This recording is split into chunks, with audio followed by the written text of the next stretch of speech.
बहुत समय पहले की बात है। एक सुंदर राज्य था जिसका नाम सूरत नगर था। उस राज्य में एक बहादुर और नेक दिल बादशाह था जिसका नाम राजा वीर था। राजा वीर अपने राज्य के लोगों से बहुत प्यार करता था और हमेशा उनकी मदद करता था। एक दिन राजा वीर के दरबार में एक जादूगर आया। उसका नाम जादूगर जादू था। जादूगर जादू के पास बहुत सारी जादुई शक्तियां थीं और वह बहुत ही होशियार और चालाक था। महाराज, मेरे पास एक जादुई अमृत है जो आपके राज्य को कभी भी किसी भी बीमारी से बचा सकता है, लेकिन इसे पाने के लिए आपको मेरी 3 कठिन परीक्षाओं को पास करना होगा। राजा वीर ने सोचा कि यह उनके राज्य के लिए बहुत अच्छा होगा। उन्होंने जादूगर की चुनौती को स्वीकार कर लिया। पहली परीक्षा थी बुद्धिमानी की। जादूगर ने राजा वीर से 3 पहेलियां पूछी।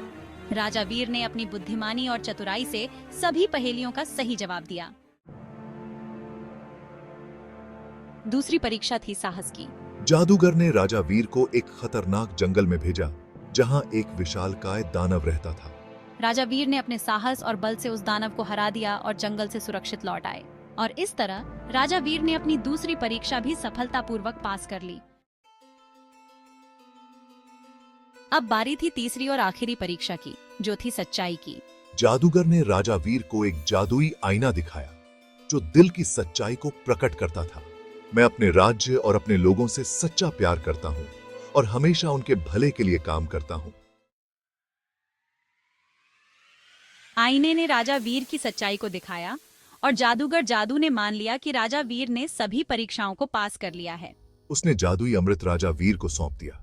राजा वीर ने उस अमृत को अपने राज्य में बांट दिया और उसके बाद से राज्य में कोई भी बीमारी नहीं आई।